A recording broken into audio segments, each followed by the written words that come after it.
Mari Bapak Ibu, kita mulai saja kegiatan kita IHT pada hari ketiga ini. Saya buka. Assalamualaikum warahmatullahi wabarakatuh. Selamat pagi Bapak Ibu. Waalaikumsalam warahmatullahi wabarakatuh. Ya, terima kasih atas kesediaan Bapak Ibu semua yang sudah bergabung kembali di kegiatan Sinkronosita untuk IHT program Sekolah Penggerak di hari ketiga pada pagi ini. Kami ucapkan juga selamat datang kembali ya. Semoga hari ini kegiatan kita berjalan dengan lancar. Tadi sepertinya dari Bapak Manabung Banjarnahor sudah tanya-tanya kabar ya. Bagaimana kabarnya hari ini Bapak Ibu semua? Masih semangat? Sehat. Alhamdulillah sehat. Alhamdulillah ya, kita bisa berkumpul lagi. Mudah-mudahan selama kegiatan ini sampai nantinya mengaplikasikan materi yang kita dapatkan, kita selalu dalam keadaan sehat walafiat agar bisa nantinya juga mendapatkan materi dan mengaplikasikan materi yang setelah kita dapatkan di masa kedepannya nanti. Nah, pada hari kedua kemarin nih, apakah materi sinkronus dan asinkronusnya dari Bapak Ibu semua sudah tercentang semua atau belum Bapak Ibu?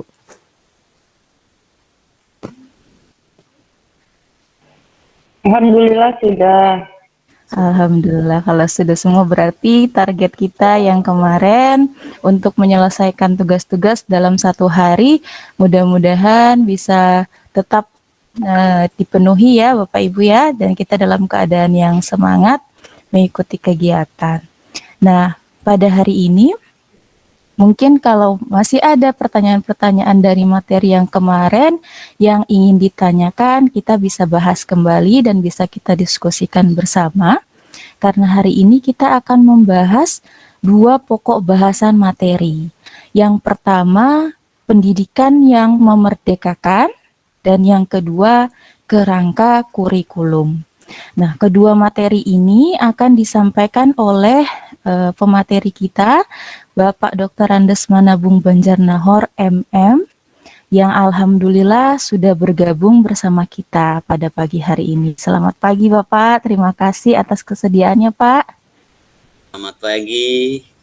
Iya, tapi sebelum kita mulai mendapatkan materi, mari kita berdoa dulu menurut agama dan kepercayaan kita masing-masing. Berdoa dimulai.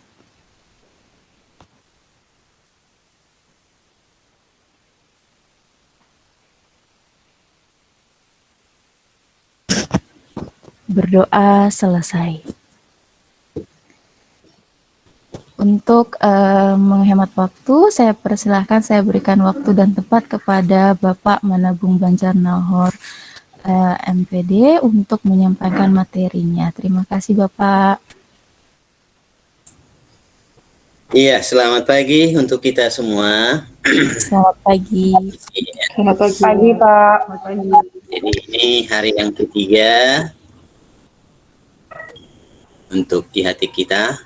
Ya mudah-mudahan nanti sampai 8 hari ke depan kita memperoleh ilmu, pengetahuan mengenai sekolah penggerak. Ya, saya yakin dan percaya bahwa kita semua, terutama guru-guru SMA Aperos, adalah guru-guru yang selama ini sebenarnya sudah guru penggerak ya. Cuma hanya namanya yang belum melekat, yang program sekarang guru penggerak. Dan saya lihat, saya intip sekilas itu hasil karya Bapak Ibu sekalian. Ya, cukup bagus lah semuanya. Jadi ada pemikiran-pemikiran yang berlian, dan menurut saya semuanya tugas-tugas yang Bapak Ibu kerjakan tidak ada yang salah. Sungguh sangat saya apresiasi, bagus sekali semuanya. Nah, itu pertanda bahwa Bapak Ibu semuanya sudah mulai paham, dan lama-lama nanti semakin dipahamkan, sehingga nanti yang namanya predikat sekolah penggerak khususnya SMA Peros bisa kita implementasikan, dan bahkan nanti bisa kita sosialisasikan dan kita embaskan ke sekolah-sekolah yang lain. Nah, untuk itu Bapak Ibu sekalian, ya barangkali ya mungkin selama 2 hari ini ya perlu kita rileks dulu. Kira-kira mungkin apa pengalaman Bapak Ibu selama 2 hari ini?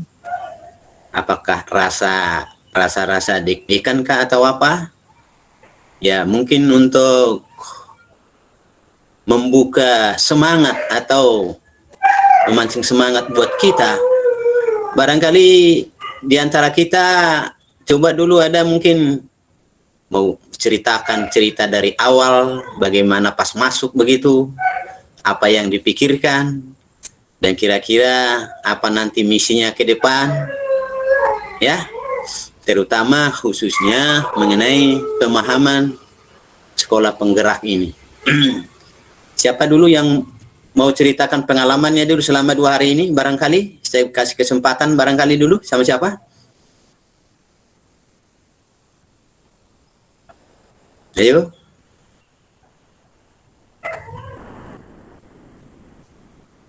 Ibu Ayu. Bagaimana Ibu Ayu? Iya Pak. Bagaimana pengalamannya selama 2 hari ini? Alhamdulillah lancar Pak. Cuman hari pertama ya jaringannya kurang stabil. Tapi sekarang alhamdulillah udah bagus. Oke, mantap. Bagaimana pemahamanmu tentang sekolah penggerak ini? Udah agak sedikit mengerti tapi masih ada bingung sedikit Pak. Tapi kemarin udah sempat diskusi. Udah sempat diskusi sama guru yang lain juga. Oke, mantap. Ibu Untari? Bagaimana Ibu Untari? Iya Pak, kebetulan saya sudah mengikuti pelatihan yang sebelumnya. Oh, sudah ikut pelatihan. Iya Pak. Berarti sudah lumayan memahami ya? Oke, baik. Sama-sama belajar. Oke Pak.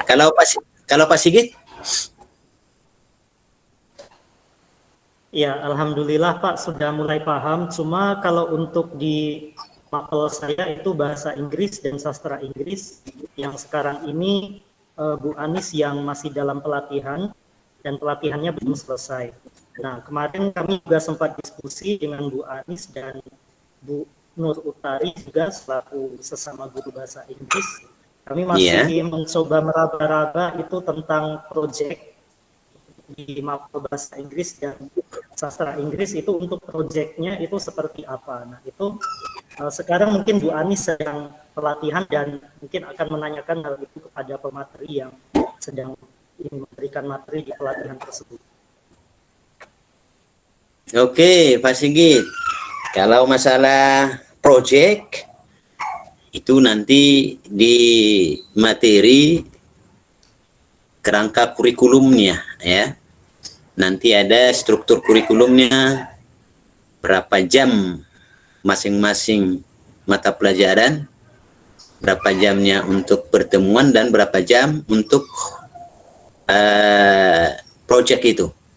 Dan itu nanti ada beberapa mata pelajaran itu dibagi itu, yang satu untuk mungkin teori tatap muka, baru nanti ada khusus proyeknya nanti itu dalam struktur kurikulum nanti itu ada ya, nanti itu semakin dipahami nanti boleh itu. Nah, yang penting maksudnya pada saat ini kita bisa semakin paham mengapa ada istilah sekarang itu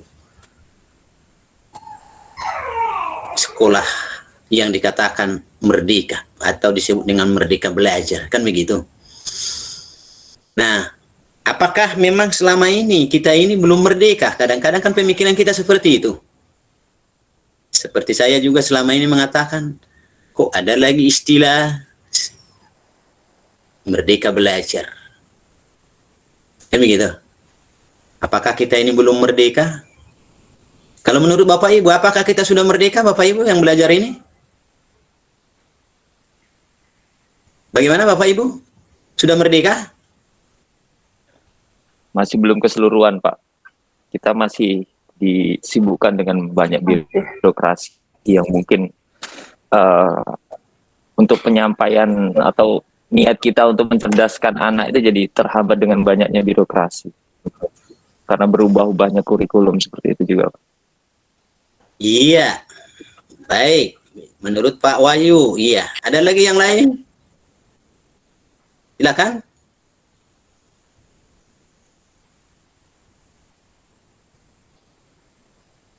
Oke. Ada yang lain mungkin? Supaya kita nanti lebih memahami sesungguhnya apa yang dimaksudkan dengan belajar merdeka ini. Merdeka belajar ini.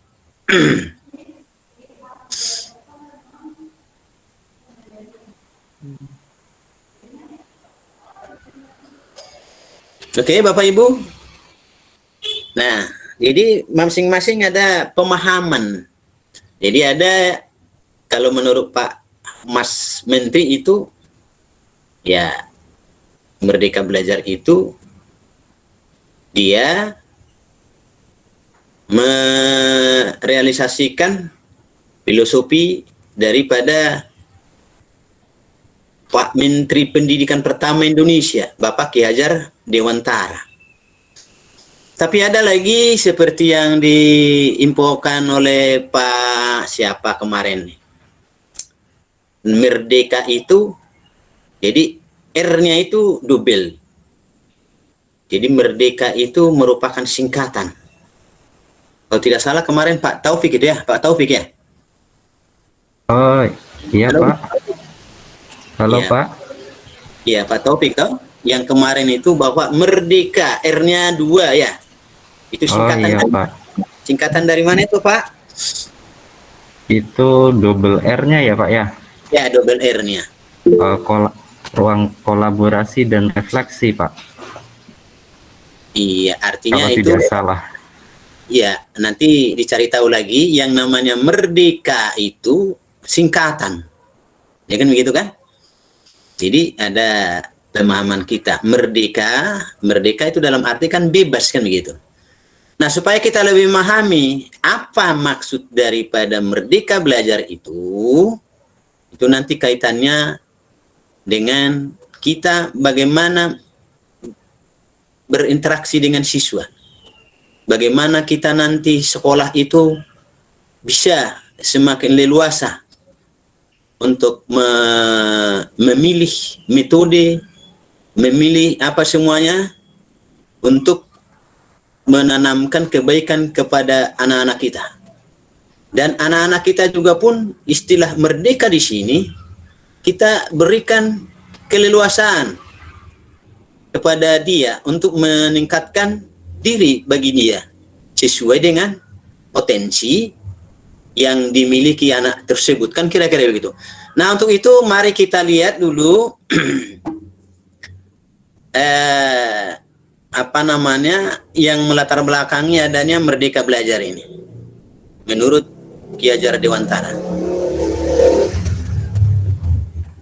Baik, Bapak Ibu sudah kelihatan di layar? Sudah, Pak. Sudah Pak. Sudah Pak. Oke, baik. Jadi ini hanya untuk menguatkan pemahaman kita mengenai merdeka belajar ini. Ini adalah dasar-dasar pendidikan menurut Ki Hajar Dewantara. Nah, yang pertama, Bapak Ibu, arti dan maksud daripada pendidikan itu. Barangkali perlu kita pahami dulu yang pertama itu, Bapak Ibu, pengertian daripada pendidikan dan pengajaran. Ya. Yang selama ini kita memahami kedua kata ini, pendidikan dan pengajaran.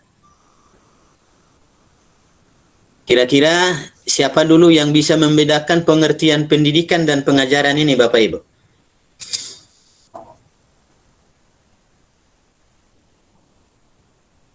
Apa itu pendidikan? Apa itu pengajaran? Apakah itu merupakan dua kata yang berbeda, Bapak Ibu sekalian? Nah, kalau dulu dikatakan bahwa pendidikan itu secara umum, nah pengajaran itu secara khusus. Jadi kalau pendidikan ya itu non formal dan formal, sementara pengajaran itu hanya untuk formal, kan begitu. Nah, di sini kita artikan dulu pengajaran. Pengajaran itu merupakan salah satu bagian daripada pendidikan. Iya, jadi pendidikan itu yang lebih luas daripada pengajaran. Nah, maksudnya pengajaran itu tidak lain adalah pendidikan dengan cara memberikan ilmu atau berfaedah buat hidup anak-anak. Ini Bapak Ibu yang menurut filosofi daripada Ki Hajar Dewantara bahwa pendidikan itu kita berikan untuk kepentingan anak. Jadi berfaedah buat hidup anak-anak, baik lahir maupun batin. Jadi apapun yang kita ajarkan kepada anak, itu hanya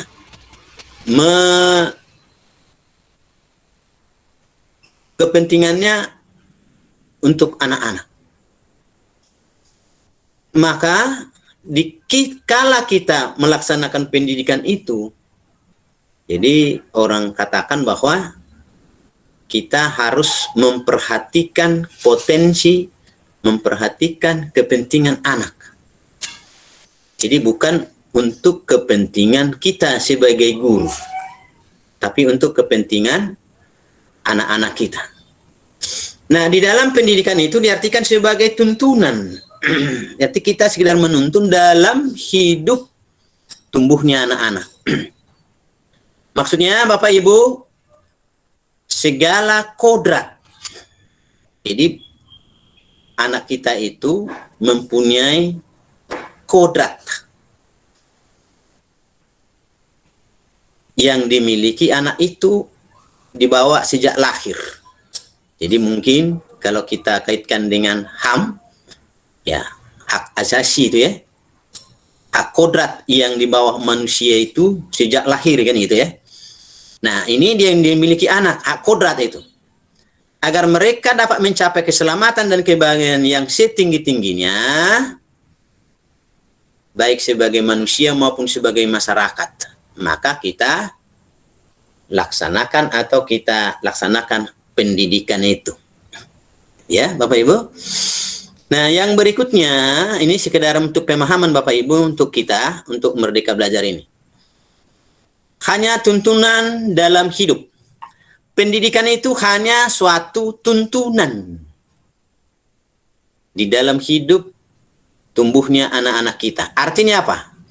Bahwa hidup tumbuhnya anak itu terletak di luar kecakapan atau kehendak kita, kaum pendidik.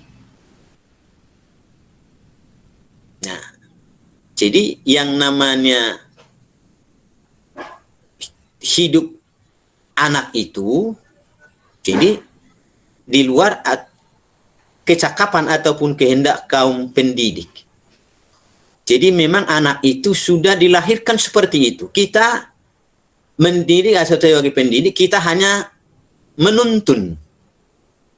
Ya, kita hanya menuntun supaya anak itu mencapai kebahagiaan kehidupan di dunia maupun di akhirat. Kekuatan kodrat yang ada pada anak itu tidak lain adalah kekuatan dalam hidup batin dan hidup lahir dari anak itu. Karena kekuatan kodrat. Iya. Kita pendidik hanya dapat menuntun tumbuh dan hidupnya kekuatan-kekuatan itu. Jadi kita sekedar menuntun. ya, supaya dapat memperbaiki hidup dan tumbuhnya anak itu, tapi bukan merubah dasar hidup atau dasar kekuatan yang dimiliki anak itu sendiri. Contoh Bapak Ibu, kita ibaratkan bahwa kita pendidik ini sebagai petani. Ya. Jadi kalau kita sebagai petani, bahwa petani itu tidak bisa merubah tanaman itu, ya misalnya kita tanam jagung, kita tidak mampu untuk merubah itu menjadi padi. Tapi kita atau petani itu hanya dia mampu untuk memelihara. Kalau kita tadi untuk anak dikatakan menuntun, ini gitu. Menuntun, ya, dan anak itu kita tetap jaga, atau dalam tanaman dikatakan pelihara. Ya, peliharanya memberi pupuk dan sebagainya, supaya pertumbuhannya dan buahnya menghasilkan yang baik. Jadi itu kalau kita sebagai petani, ya, kita sebagai pendidik atau sebagai guru, kita hanya dapat menuntun. Dan ibarat petani, dia hanya dapat, ya, bagaimana tanaman itu supaya bertumbuh subur dan menghasilkan hasil yang baik, ya. Jadi itu kalau kita ibaratkan kita sebagai petani, Bapak Ibu sekalian. Ya. Berikutnya,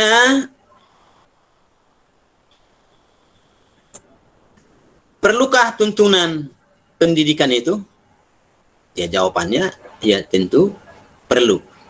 Karena pendidikan itu berhubungan dengan kodrat keadaan dan keadaannya setiap anak. Andai kata anak tidak baik dasarnya, tentu anak tersebut perlu mendapatkan tuntunan agar semakin baik budi pekertinya. Dasar jiwa anak dan kekuasaan pendidik. Ini perlu kita pahami bersama Bapak Ibu sekalian, karena ini dasarnya nanti untuk Merdeka Belajar itu. Ya, kalau dikatakan dasar jiwa, yaitu keadaan jiwa yang asli. Berarti tadi yang dikatakan oleh kodrat itu sendiri, Bapak Ibu sekalian. Ya. Dan ini, ya, belum dipengaruhi oleh keadaan dari luar diri. Dasar jiwa, ya, atau jiwa asli yang dimiliki anak itu, ada 3 aliran yang berhubungan dengan soal daya pendidik. Maksudnya Bapak Ibu di sini bahwa hubungan antara kejiwaan asli anak itu dengan luar. Dengan luar di sini berarti kita bisa katakan kita sebagai pendidik. Ada 3 aliran.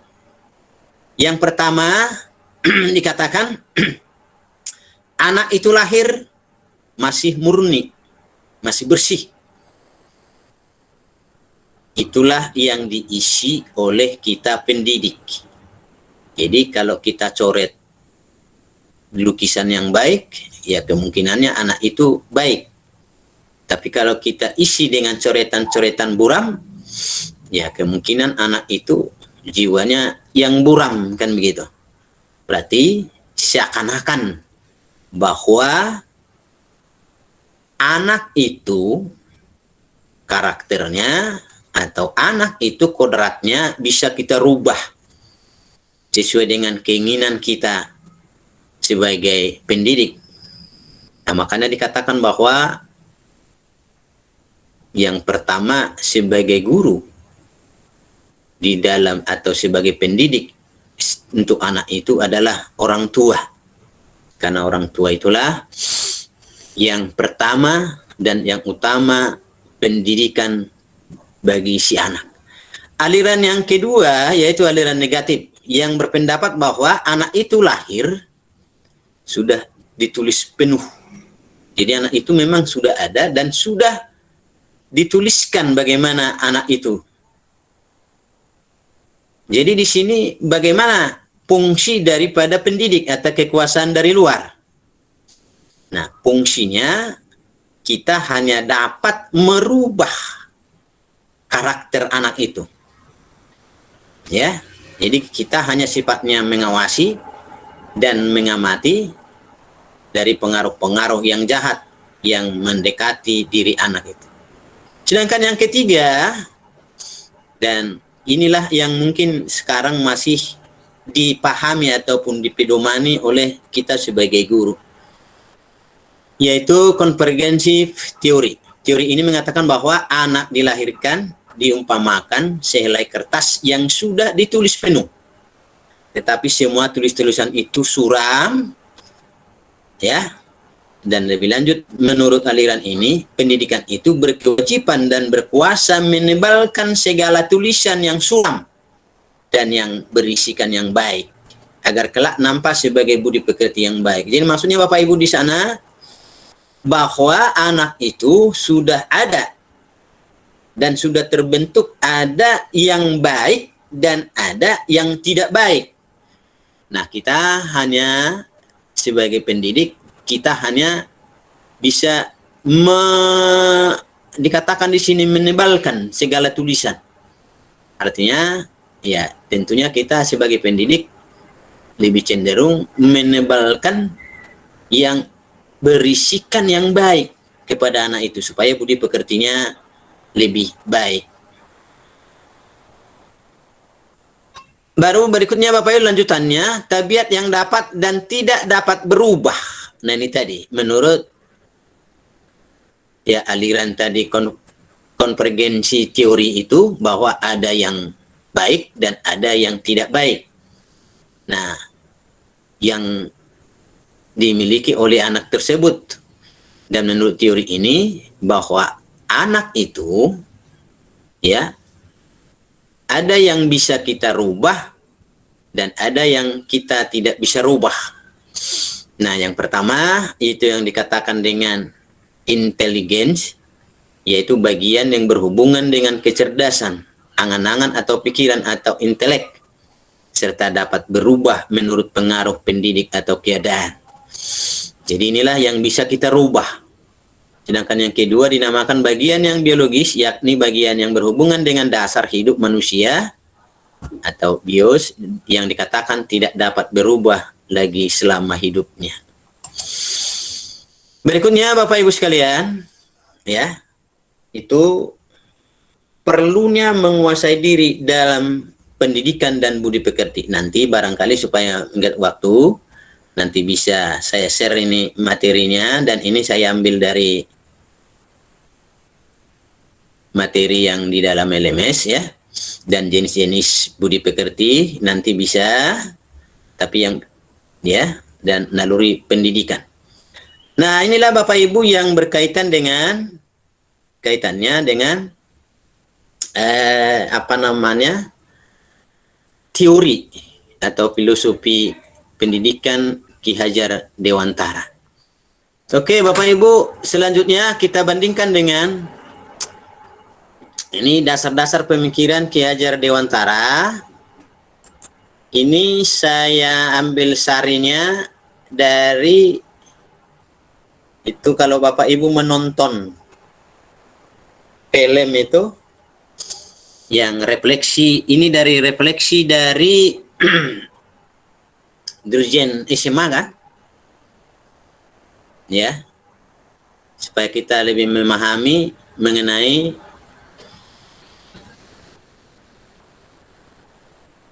Merdeka Belajar ini, yang dasarnya dari pemikiran atau filosofi daripada Ki Hajar Dewantara.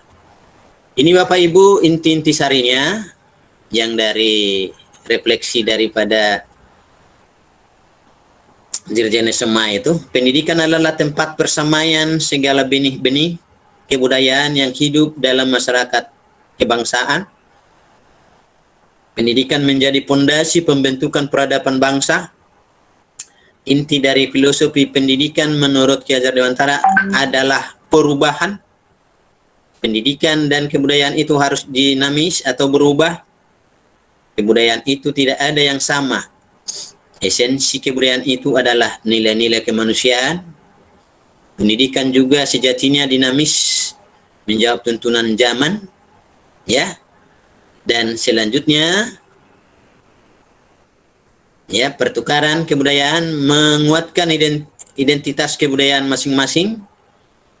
Dan yang seterusnya, ini Bapak Ibu yang merupakan inti daripada filosofi pendidikan Ki Hajar Dewantara. Yang pertama Bapak Ibu, kodrat keadaan. Ini tadi dengan dasar teori yang pertama tadi, yaitu adanya kodrat alam. Ya. Jadi kodrat alam di sini berada dalam lingkungan pertanian atau perikanan. Maksudnya di sini Bapak Ibu, ya tentunya kalau dia di alam pertanian, ya alam perikanan, atau dia tinggal di gunung ataupun di pantai, itu tentunya ada perbedaannya sesuai dengan di mana dia tinggal. Dan nanti akan lingkungan itu akan membentuk budaya dalam masing-masing daerah itu.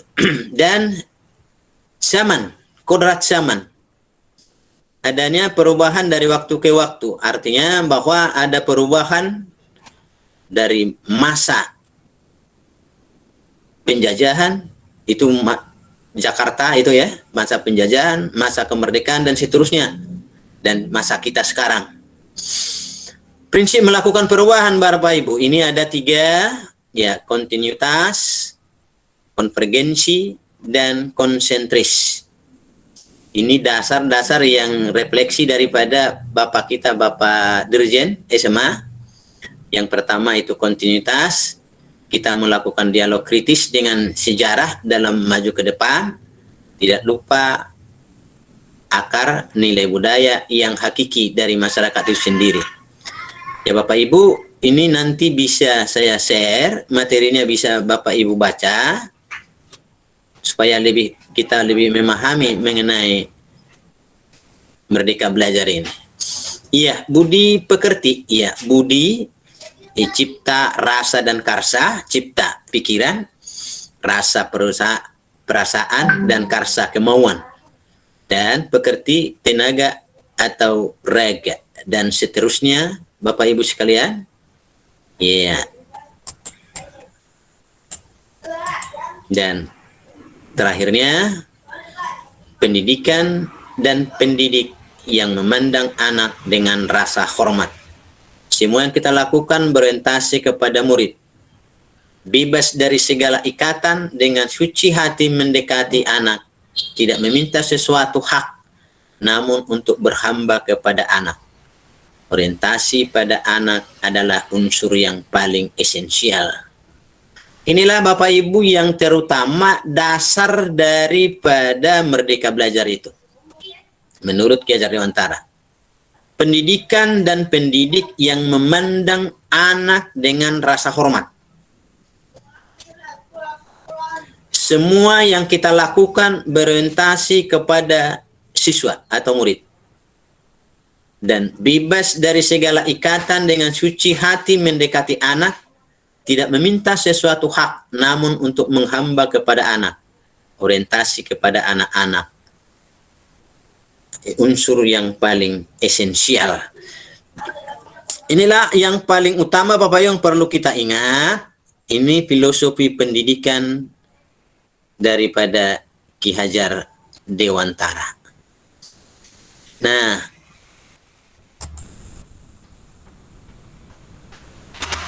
untuk itu Bapak Ibu sekalian,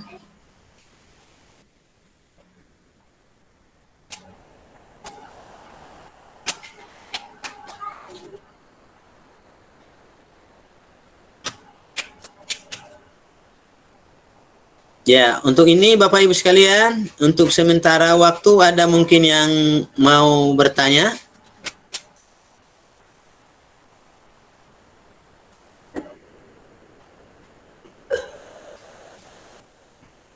Ya, silakan Bapak Ibu, atau yang perlu kita diskusikan bersama.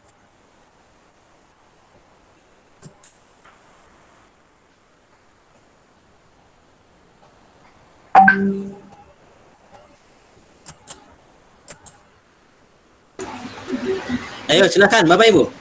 Ya, saya Pak. Ya, silakan.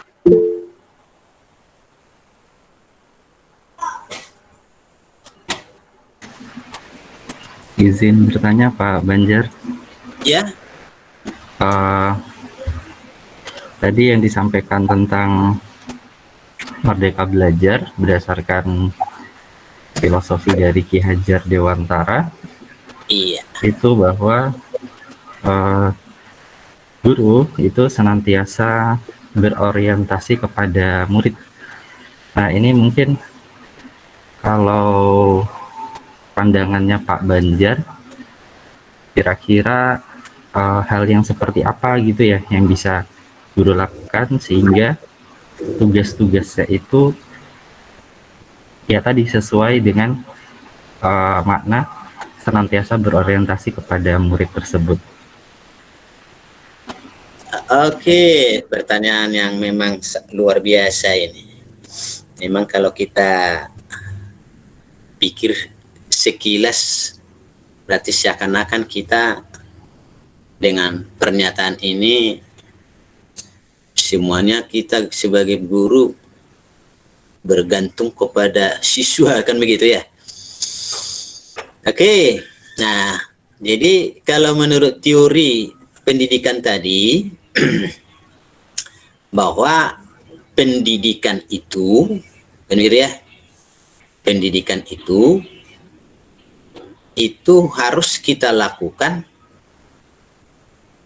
bagaimana anak itu supaya terpenuhi keinginannya, kan begitu ya, agar tercapainya kehidupan baik, kehidupan lahir dan batin. Nah, berarti titiknya di sana. Jadi artinya kita berorientasi kepada anak gitu ya, yang paling esensialnya itu. Jadi kita di dalam hal sekarang ini mengajarnya adalah kita harus melihat apa namanya potensi anak, itu ya, kepentingan anak. Jadi kita mengajar itu bukan kepentingan kita, tapi kepentingan anak itu. Nah, itu tadi kaitannya teori pendidikan tadi dengan ini filosofi daripada Ki Hajar Dewantara ini. Jadi semuanya kita tidak bisa memaksakan kepentingan kita kepada kepentingan anak. Justru yang kita perhatikan adalah kepentingan anak. Maka ada lagi yang mengatakan bahwa kita harus berhamba kepada anak, kan gitu. Kalau berhamba itu kan berarti seakan-akan kita adalah yang namanya berhamba, itu berarti anak itu menjadi seakan-akan bos, kan begitu. Tapi maksudnya di sini berhamba kepada anak berarti semuanya kita dalam melaksanakan pembelajaran itu kita tetap harus melaksanakan pendidikan itu untuk kepentingan anak itu semata. Ya, anak itu semata. Makanya nanti di kita di dalam mengimplementasikan ini di dalam pembelajaran nanti akan di kurikulum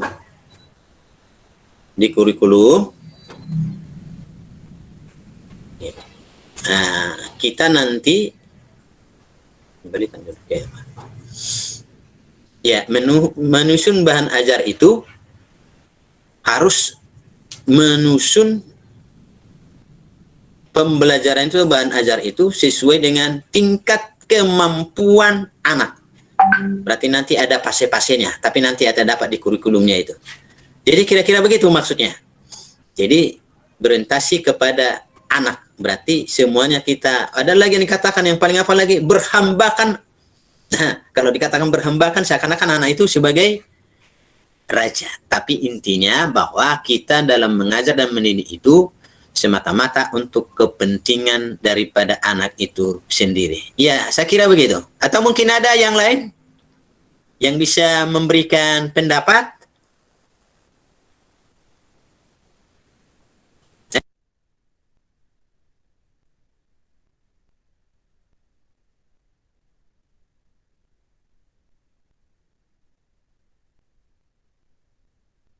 Ya, kira-kira pendapatnya bagaimana? Ini sharing. Ayo, silakan. Boleh tanya lagi Pak Banjar. Iya, bagaimana Pak Taufik? Ya, silakan. Jadi misal kalau anak itu kan mungkin secara kedewasaan kan belum matang ya Pak ya. Iya. Kalau anak. Nah, sedangkan misalkan guru gitu ya. Guru mungkin secara kedewasaan, mungkin kemudian pengalaman mungkin sudah matang daripada peserta didik. Nah, kemudian ketika guru tersebut mengarahkan, kemudian kayak apa ya, mungkin dalam tanda kutip mengintervensi anak untuk jalan apa ya, mengarahkan anak begitu, apakah itu menyimpang dari bahasan tadi tidak, kayak berhamba kemudian berorientasi kepada peserta didik, itu menyimpang nggak kalau seperti itu Pak? Ya, maksudnya Iya. dalam pandangan tadi apa, secara kedewasaan mungkin peserta didik belum matang gitu, mungkin perlu diarahkan seperti itu. Oke, baik. Nah, tadi dalam teorinya itu kan ada istilah bahwa pendidikan itu adalah menuntun, gitu ya. Menuntun. Gitu kata ya. Ada tadi teorinya itu ya. Menuntun. Jadi tugas kita adalah menuntun dia. Namanya menuntun ya. Kalau ibarat kita menuntun anak yang belum bisa jalan, ya kita tuntun dia. Ya kan gitu ya. Kita pegang tangannya, ya. Bagaimana dia supaya bisa jalan gitu ya. Nah itu tadi. Jadi kalau dikatakan mengarahkan itu ya baik adanya kita arahkan dia. Tetapi itu tadi, kita jangan memaksakan. Ya. Dan kita tidak bisa, artinya itu tadi mau merubah yang ada, kan ada dua tadi yang bisa dirubah itu. Ya, ada dua macam, ada yang bisa dirubah, ada yang tidak bisa kita rubah. Itu tadi bagaimana pengaruh dari luar itu, sebagai guru kita kan mempengaruhi dia dari luar itu, yang bisa kita arahkan, yang bisa kita tuntun. Itu berkaitan dengan apa? Inteligensinya kan itu ya. Ya tidak salah. Tidak salah itu. Tapi janganlah kita paksakan keinginan kita. Tapi yang namanya kita hanya tadi mengarahkan. Ya, mengarahkan sesuai dengan teori-teori daripada perubahan tadi. Ya. Ya, karena ada tadi menurut teori terakhir tadi itu yang ketiga itu, bahwa ada dua macam yang dimiliki oleh anak itu, ada yang bisa dirubah dan ada yang tidak bisa dirubah. Ya, inteligensinya yang bisa dirubah, tapi secara biologisnya itu kita tidak bisa rubah kan itu ya. Nah itulah fungsi kita menuntun itu. Jadi kalaupun dia anak-anak atau belum istilah dewasa, ya tugas kita ya. Makanya nanti kita dalam menyusun pembelajaran itu, ya sebelum kita mengajar, yang selama ini barangkali kita senantiasa pertama kasihkan materi, baru langsung asesmen kan gitu ya. Kalau di dalam pembelajaran penggerak ini kan, kita asesmen dulu. Itu ya. Asesmen diagnosis namanya ya. Nah, artinya apa? Asesmen diagnosis itu apa? Kita supaya paham potensi apa yang dimiliki anak itu, kan gitu ya.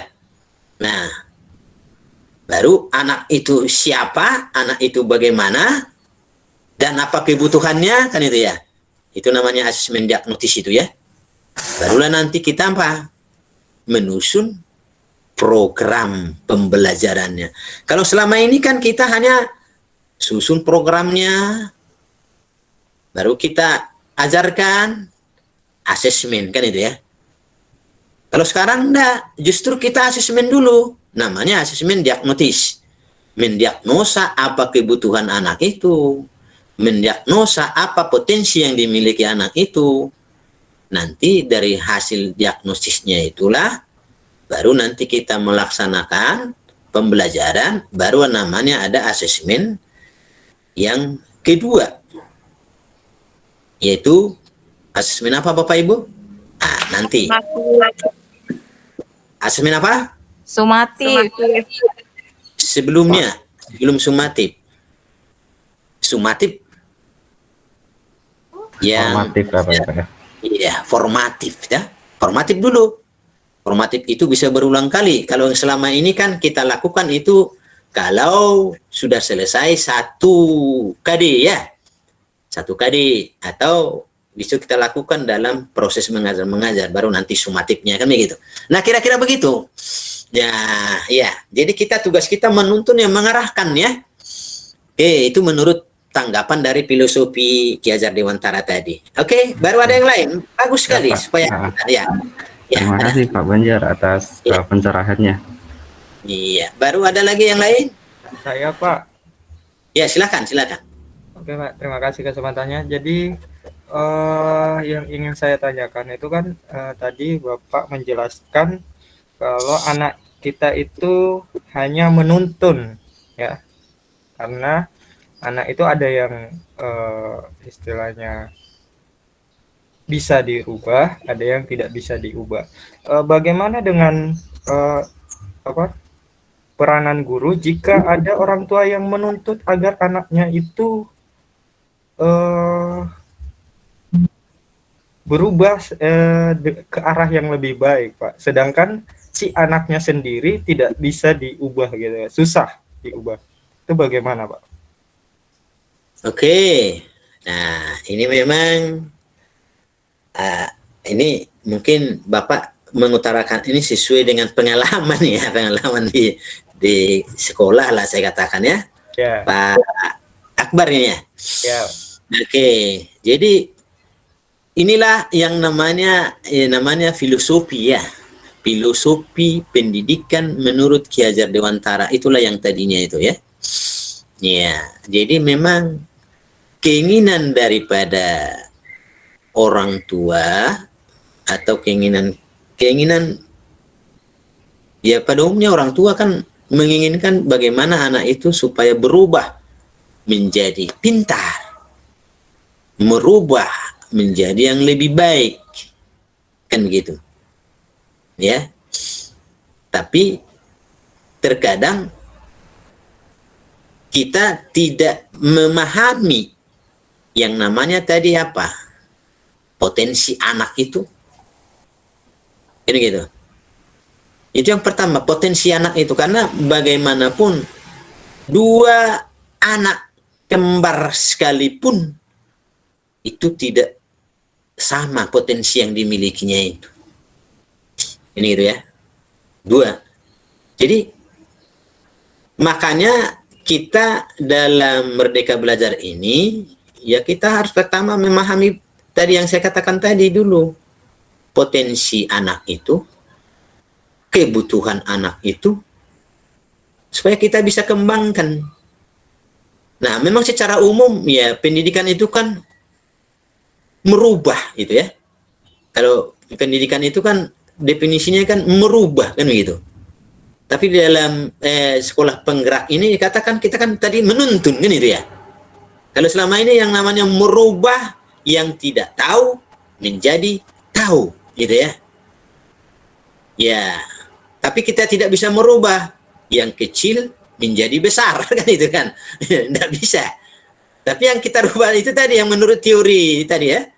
Yang bisa kita rubah itu kan adalah apanya? Ya, biologisnya kita tidak bisa rubah. Ini dia.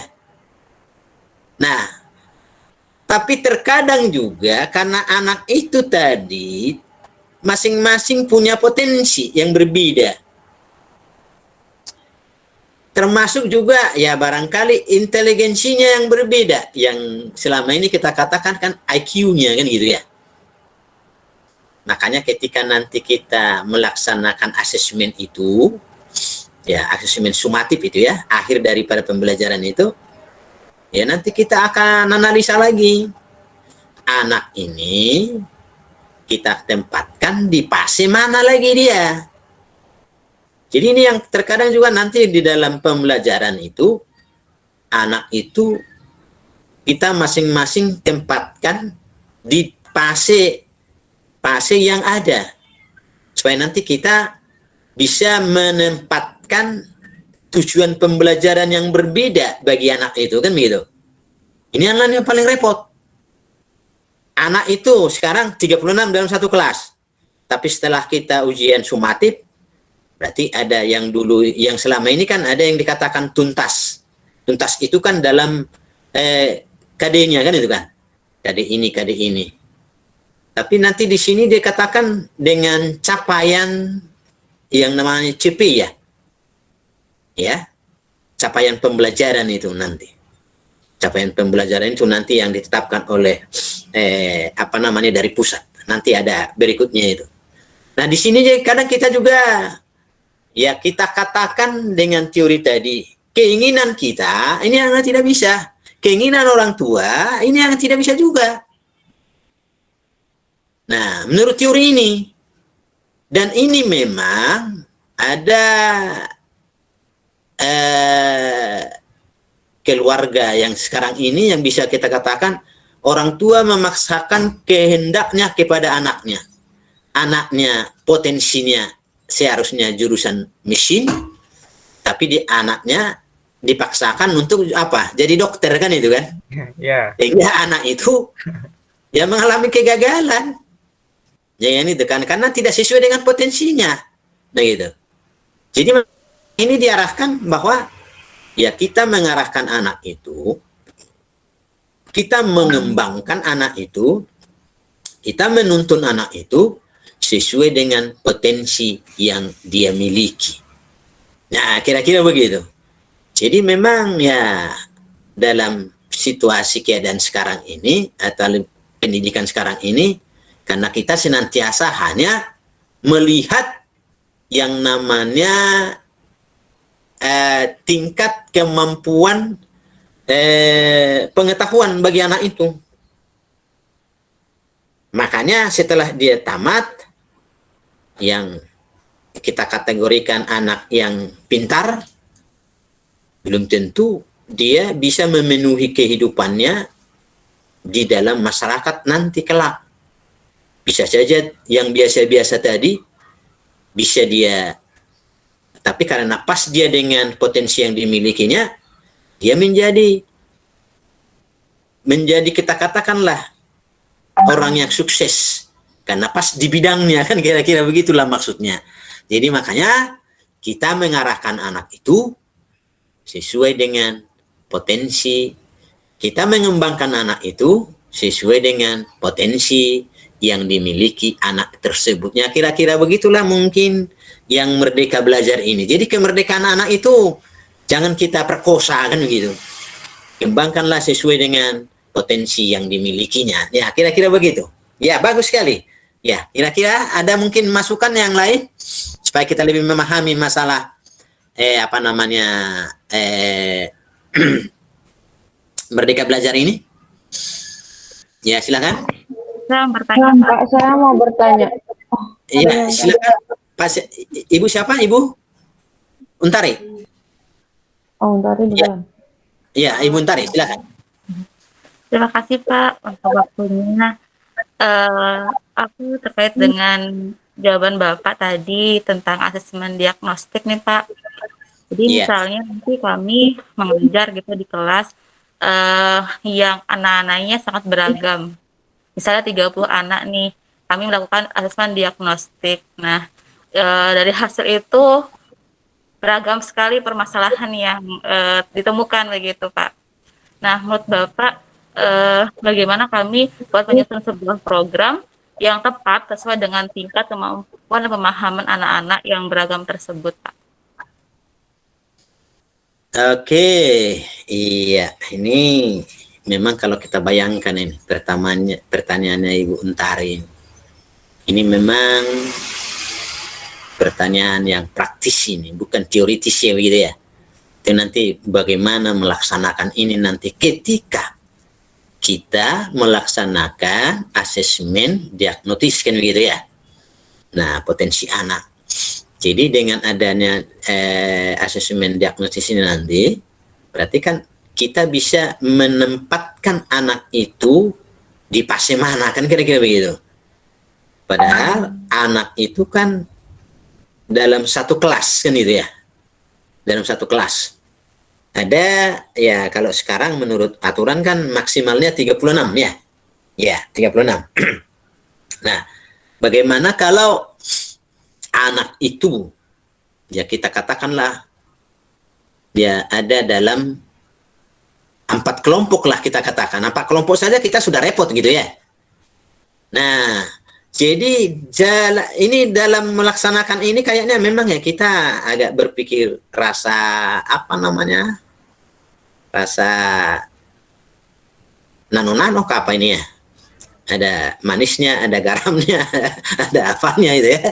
Karena memang ada namanya kelas, kita katakanlah kelas A, kelas B. Untuk melaksanakan pembelajaran dengan ini kan kita gimana ya? Kalau mungkin kita waktu mahasiswa dulu sistem SKS, kan bisa ya? Nah, tapi barangkali Bapak Ibu tidak salah. Artinya seperti yang Bapak Ibu lakukan dulunya itu. Maka saya katakan kalau Apero sudah lakukan itu. Cuma mungkin pertanggungjawaban teorinya yang belum, makanya kita lakukan IHT ini. Karena dulu kan kita ini, kalau kita namanya, ya kita katakanlah dulu dengan asesmen diagnosis, ya yang terakhirnya sumatif.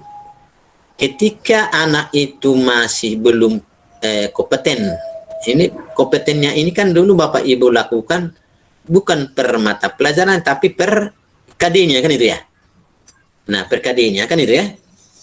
Nah, supaya kita jangan terlalu ribet barangkali, ini tadi menempatkan pasien-pasien yang tadi ini di kurikulum yang sekarang ini nanti, ya barangkali kita hanya itu tadi masuk dalam menuntun.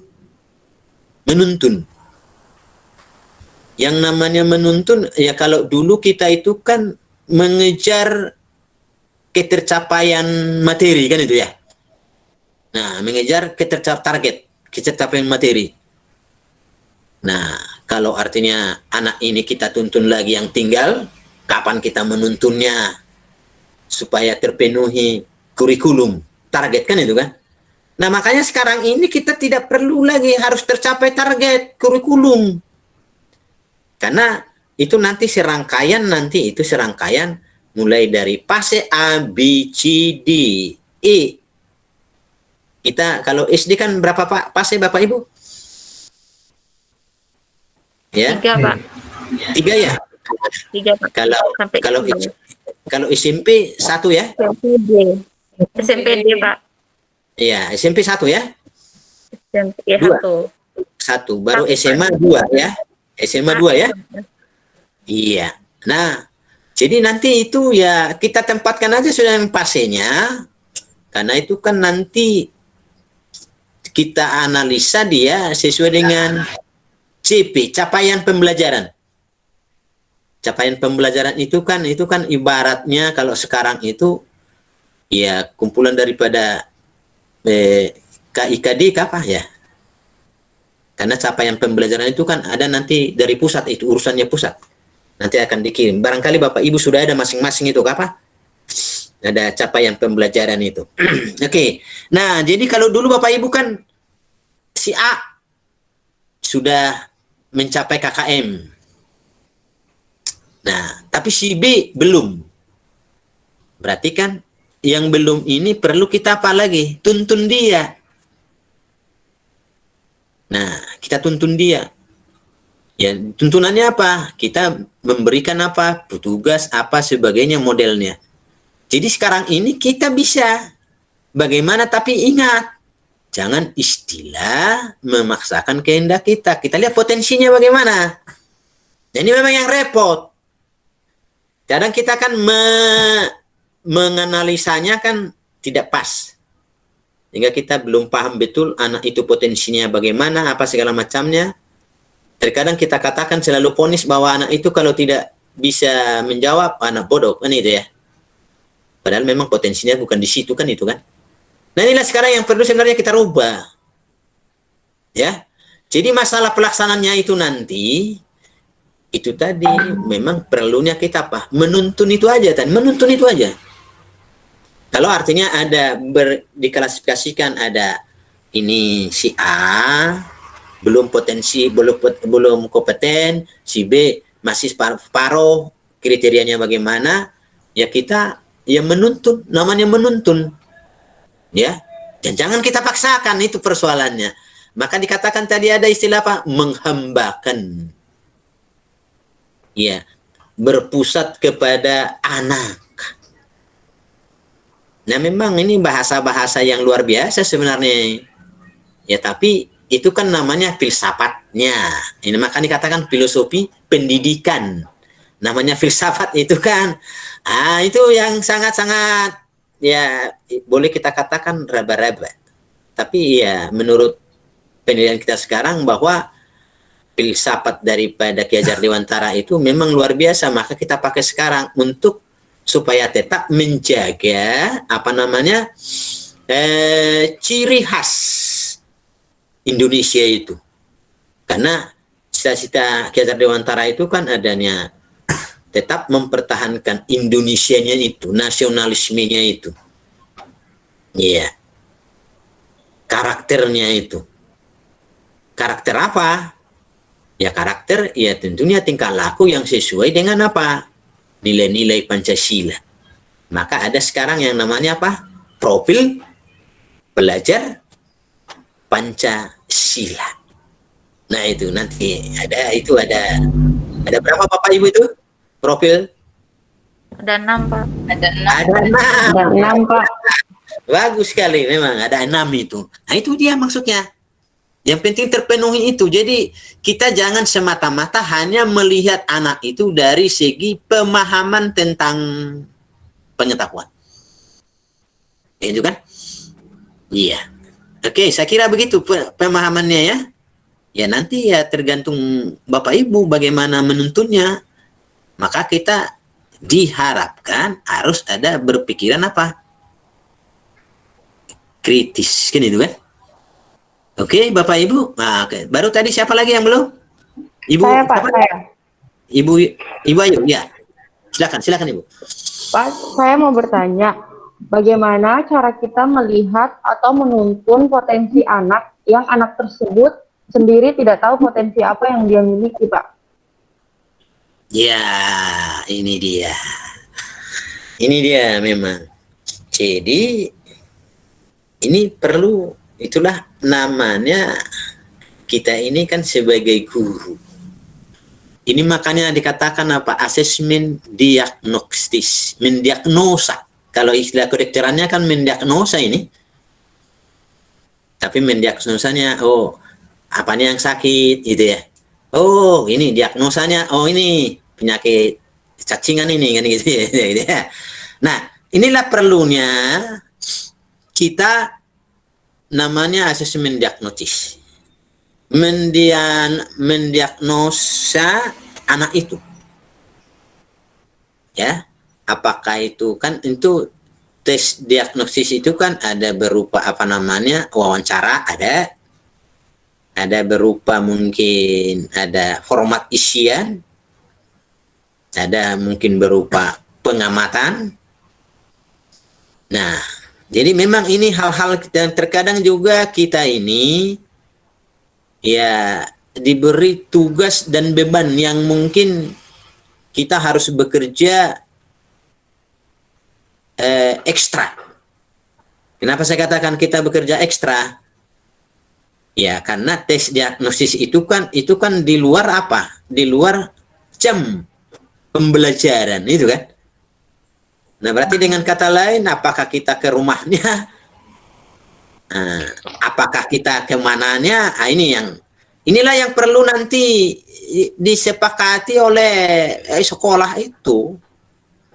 Nah, bagaimana caranya, bagaimana metodenya supaya yang namanya tes diagnostik itu objektif, jangan subjektif, kan begitu.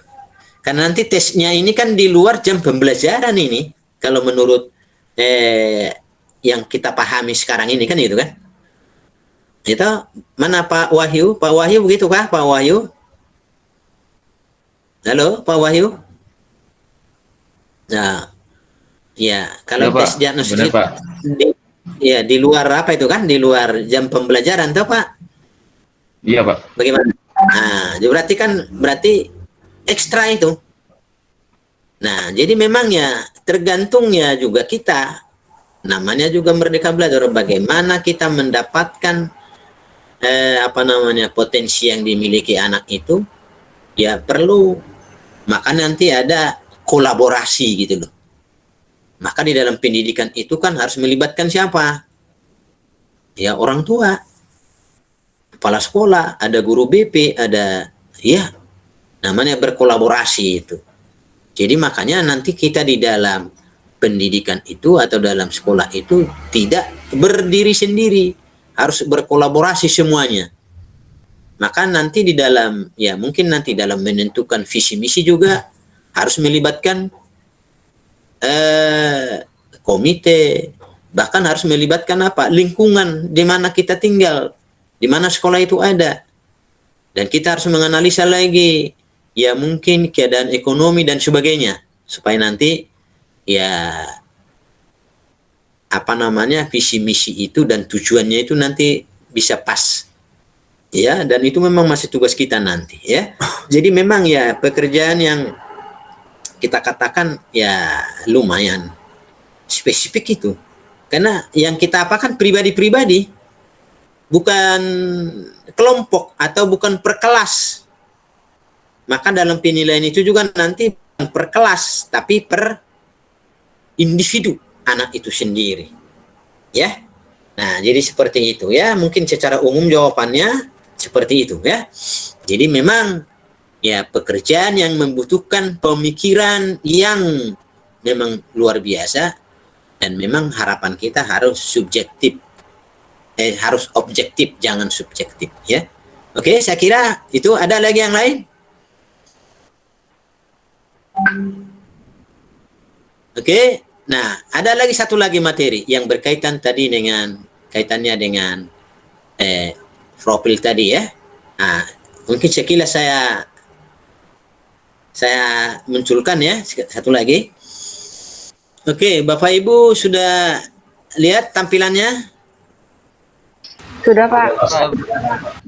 Oke, ini pendidikan yang memerdekakan. Ini yang materi yang dari sana. Iya, ini yang ada di LMS kita juga. Nah, pembukaan. Nah, ini tujuan akhirnya. Ya, nanti Bapak Ibu baca. Tapi yang penting di kita. Bukan ini. Coba.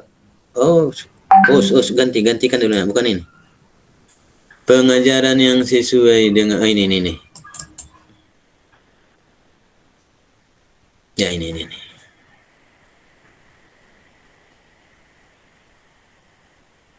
Terus sudah ini. Sudah muncul ini. Bapak Ibu kelihatan? Kelihatan, Pak. Kelihatan, Pak. Pengajaran yang sesuai dengan capaian dan tingkat kemampuan. Ini saya. Ya, sesuai dengan pertanyaan Bapak Ibu tadi. Nah, ini peserta didik, Anda mengalami kesulitan saat mengerjakan tugas yang harus sudah dikuasai olehnya. Mengapa hal tersebut terjadi? Nah, jawabannya di sini. Ini tentu jawaban untuk pertanyaan tadi memiliki banyak faktor. Namun salah satu yang bisa masalah terjadi yaitu level atau tingkat capaian ataupun kemampuan dari peserta didik tersebut yang belum tepat dengan capaian belajar yang diharapkan. Pembelajaran yang tepat untuk peserta didik harus disesuaikan dengan tingkat kemampuan. Tingkat kemampuan kan potensi, Bapak Ibu ya. Gitu, ya. Nah, di sini ini pengajaran sesuai dengan capaian atau tingkat kemampuan. Ini yang dipakai, yang disebut dengan teaching the right level ini. Ya. Merupakan sebuah pendekatan belajar yang mengacu pada tingkat capaian atau kemampuan peserta didik. Ini yang dipakai Bapak Ibu. Ya. TRL, teaching at the right level. Nah, pendekatan pembelajaran ini tidak mengacu pada tingkatan kelas. Ya, itu tadi ini. Jadi tidak mengacu kepada tingkatan kelas, tapi mengacu kepada individu, pribadi anak itu. Pembelajaran dibuat sesuai dengan capaian, tingkat kemampuan, kebutuhan peserta didik untuk mencapai capaian pembelajaran yang diharapkan. Nah, ini Bapak Ibu. Ini memang yang berkaitan dengan pertanyaan tadi semuanya. Pembelajaran dibuat sesuai dengan capaian, tingkat kemampuan, kebutuhan peserta didik. Ya. Ini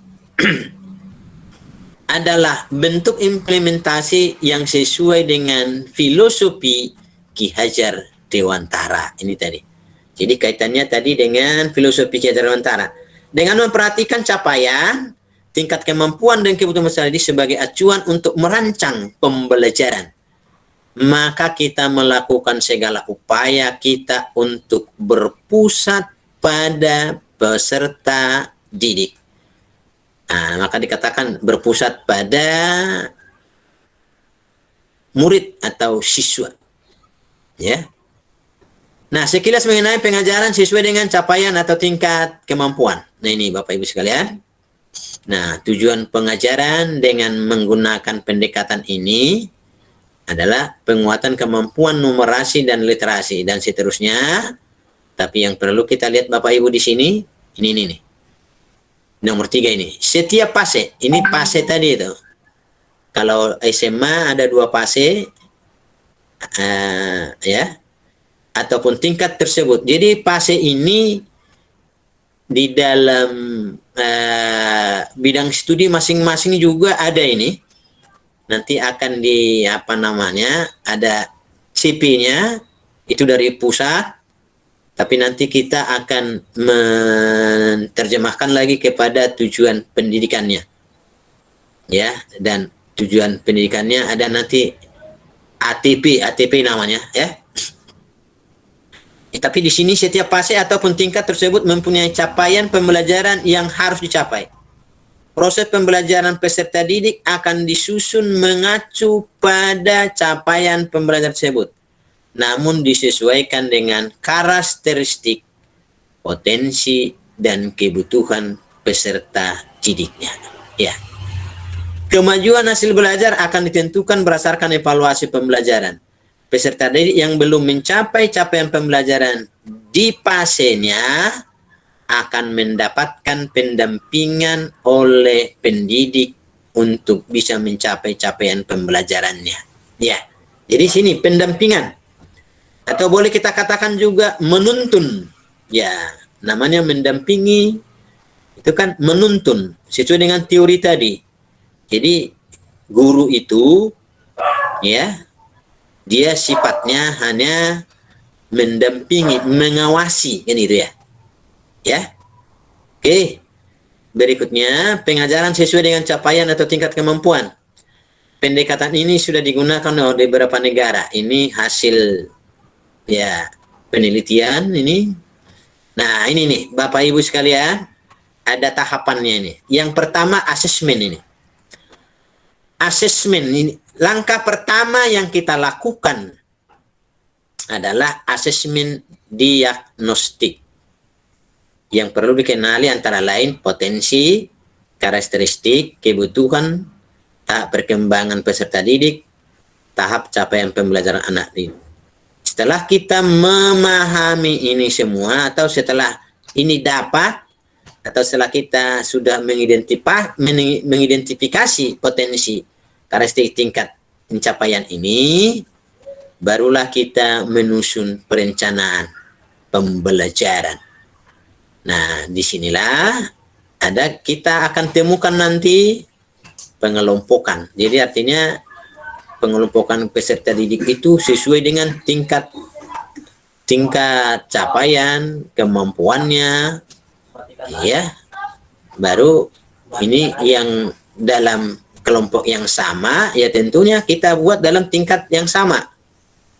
Nah, dengan menyusun pembelajaran yang sesuai dengan capaian atau tingkat kemampuan peserta didik, maka kita menempatkan peserta itu sebagai pusat utama pembelajaran sesuai dengan filosofi Ki Hajar Dewantara. Nah, ini Bapak Ibu sekalian.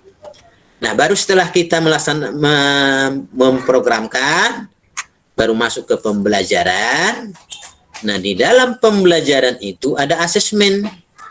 Yang asesmen formatif ini. Asesmen formatif ini bisa berulang kali sesuai dengan sesuai dengan, ya boleh kita katakan sesuai dengan pedoman atau apa yang kita sudah buat. Yang formatif ini apakah ini kalau dulu per KD, nah, tapi juga bisa dalam proses penilaian, ya, baru dengan asesmen sumatif. Nah, itu bolak-balik setelah asesmen sumatif lagi, kita tempatkanlah anak itu sesuai dengan pasiennya masing-masing, ya, kira-kira begitu. Baru untuk menerapkan pendekatan pengajaran ini, apa hal yang pertama yang harus Anda lakukan? Ya, jika Anda merasa bahwa hal pertama yang perlu dilakukan untuk penerapan pengajaran yang sesuai dengan capaian tingkat kemampuan peserta didik, mengenal peserta didik. Nah, berarti pengenalan Anda benar. Oke. Nah, berikutnya, nah ini setelah Anda mengisi kuesioner barusan, mari merefleksi sejenak. Anda tidak perlu menjawab pertanyaan. Apakah Anda seorang visual? Ada barangkali di LMS itu ada ini. Nanti Bapak Ibu kerjakan, nanti Bapak Ibu tahulah Bapak Ibu apakah Bapak Ibu seorang visual atau yang lainnya atau kinestetik. Itu nanti setelah Anda menjawab pertanyaan-pertanyaan sehingga Anda bisa melihat bahwa Anda itu apakah visual atau auditori atau kinestetik. Oke. Saya kira ini tadi. Ingat bahwa semua anak itu unik. Ini nih, unik ini aja. Tidak ada satupun anak yang sama. Anak kembar pun mempunyai DNA yang berbeda. Tentunya masing-masing anak mempunyai pendekatan yang berbeda pula dalam belajar. Apa yang dikenali terkait peserta didik pun juga beragam. Tidak hanya terkait dengan gaya belajarnya saja. Bisa berupa suatu yang sifatnya non-kognitif, ya maksudnya kesejahteraan psikologi ataupun kognitifnya. Ya, inilah itu tadi gambaran yang tadi, dan boleh kita katakan yang merupakan suatu kesimpulannya, atau barangkali mungkin ada lagi yang masih kita diskusikan mumpung masih ada waktu. Masih ada waktu ya. Iya. Yeah. Ibu Rizky masih ada waktu? Masih ada Pak, sampai 11.45. 11.45. 11.45 nanti sudah sholat. Mana itu? Iya Pak. Mungkin barangkali kita sudah sampai jam mungkin sebelum itu kalau dari Bapak sudah selesai, atau mungkin masih ada diskusi dari tim MIPA. Ya, kalau ada lagi yang perlu kita ditanyakan supaya kita lebih paham, mari kita berikan masukan supaya kita sama-sama lebih memahami.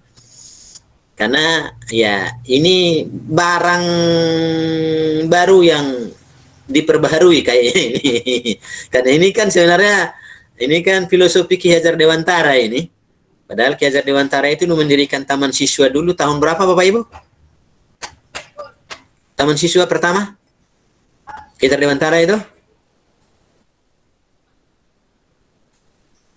Ayo Bapak Ibu, tahun berapa Taman Siswa itu didirikan Yayasan Dewantara? 1922, Pak. 1922, betul. Nah, beliau inilah yang senantiasa dulu menentang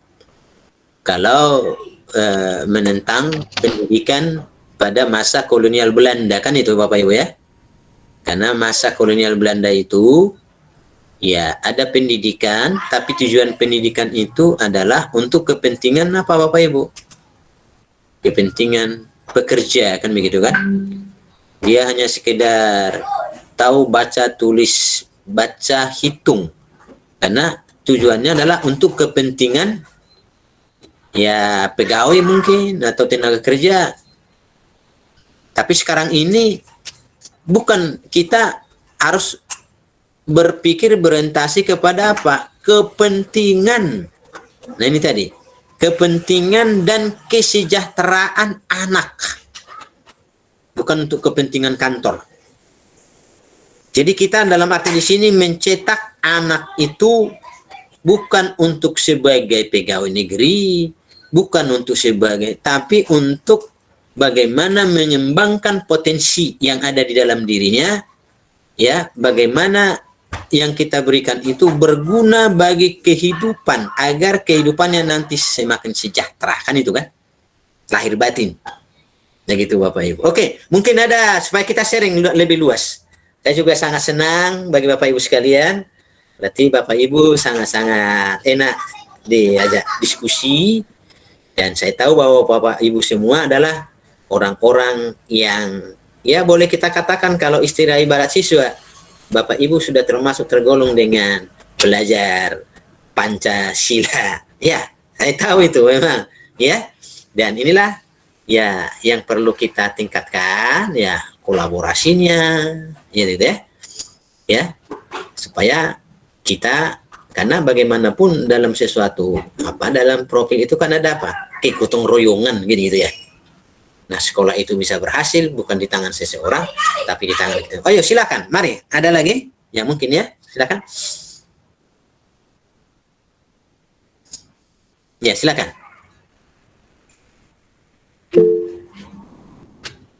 Ya, silakan Pak Taufik. Ya, silakan Pak Taufik. Ya.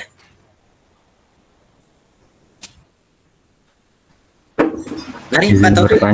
Iya Pak, izin bertanya lagi Pak. Iya, silakan. Ya. Makin belajar makin bingung ini Pak. Oh iya, ya. Berarti itulah memang filsafat itu kan begitu. Semakin kita tahu, semakin tahulah bahwa kita masih banyak yang kita tidak tahu, kan itu kan. Ya, silakan Pak Taufik. Ini terkait asesmen diagnostik. Jadi sebelum dimulai pembelajaran itu kan guru diminta untuk memetakan siswa ya. Iya, betul sekali. Kemudian menjadi satu kebudayaan di SMA Averos itu kan membagi rombel menjadi 3 ya. Nah, rombel ini dibagi itu berdasarkan histori belajar siswa. Histori belajar siswa artinya mungkin histori belajarnya itu bagus atau kurang, itu nanti dibagi menjadi 3 bagian. Ya, yang cepat sekali dipisahkan dengan yang butuh pendampingan khusus. Nah, apakah ini termasuk juga ke dalam diagnostik, asesmen diagnostik tersebut, atau seperti apa Pak? Oke. Jadi tadi kita setelah melaksanakan tes diagnostis gitu ya. Nah, berarti kalau dalam pengelompokan tadi itu kan pengelompokan dalam filosofi Yayasan Dewantara tadi ya, yang kaitannya tadi tes diagnostis itu kan di sana yang di pengelompokan sesuai dengan apa? Potensi gitu ya. Nah, apakah potensi akademiknya, potensi kognitif psikomotornya, ini gitu. Dan ya mungkin juga apakah kaitannya itu juga dengan nanti dengan masalah karakter ini gitu ya. Nah, itu yang perlu apa namanya, ya kan itu kan diberikan keleluasaan kepada sekolah.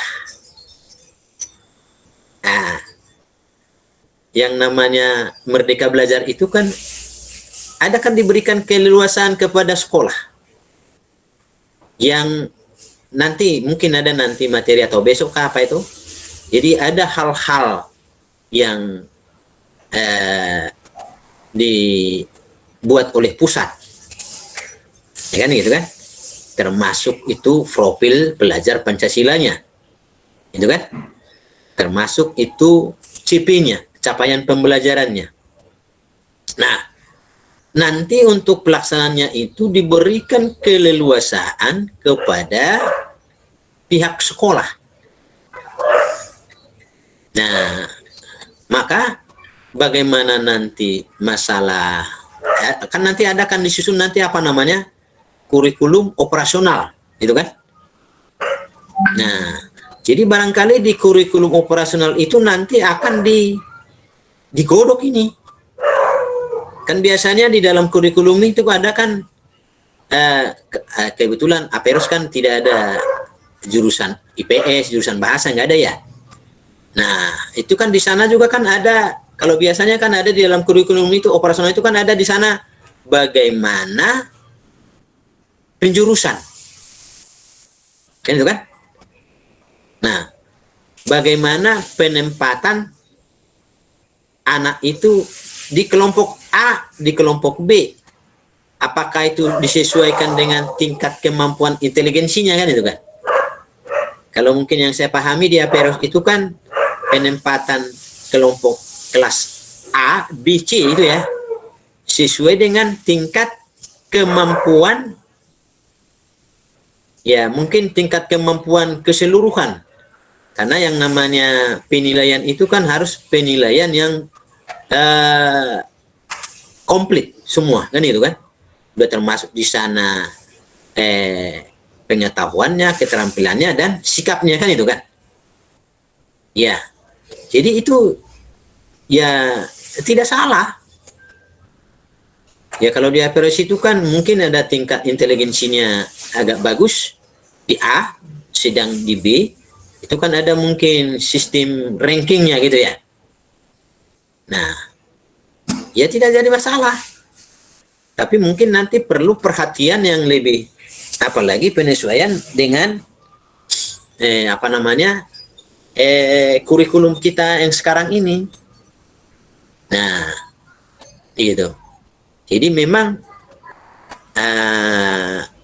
agak apa juga, karena di sekolah kita, apalagi nanti kalau kelas 10 kan sebenarnya belum ada pembagian jurusan ya.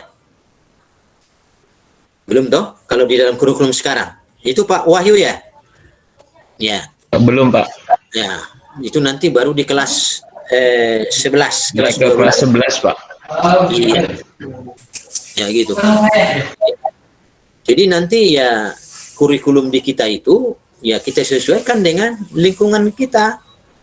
Itu nanti masuk di dalam apa? Kurikulum operasional ya. Iya, Pak, benar, Pak. Inilah, ya, itu semua nanti di dalam sana. Masalah penentuan kalau kenaikan kelas atau apa, kan ini kan sudah nanti bukan lagi istilah kelas lagi, sudah pase ya. Pase-pasenya itu dia. Nah, jadi bukan lagi itu tadi yang namanya Merdeka Belajar itu kan bukan lagi patokannya kelas. Jadi gitu ya, bukan lagi patokannya kelas. Jadi ya kalau boleh kita katakan sebenarnya tidak ada lagi kelas 10, kelas 11, kelas 12, tapi sudah pase. Di pase mana dia? Nah, tapi pase itu kan ada pase setiap mata pelajaran. Jadi kalaupun artinya pengelompokan tadi itu di Aperos itu ya mungkin tingkat inteligensinya bukan seperti itu maksudnya.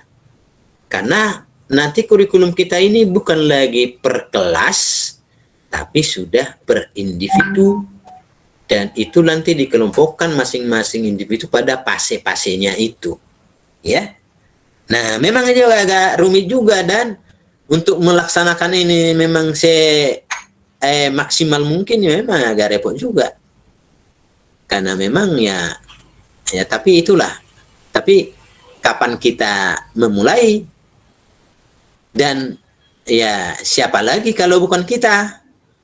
Ya kita kan perlu, ya apalagi kita sebagai sekolah ya pertama ini yang ditunjuk menjadi sekolah penggerak.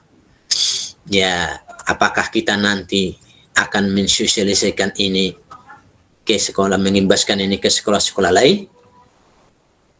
Apakah ini bagaimana ya, kita juga tidak tahu. Tapi yang sekarang ini kita bersyukur karena kita ya jelasnya kita sebagai pelopor ini ya, terutama kepada sekolah SMA Aperos ya, dan saya yakin dan saya bisa.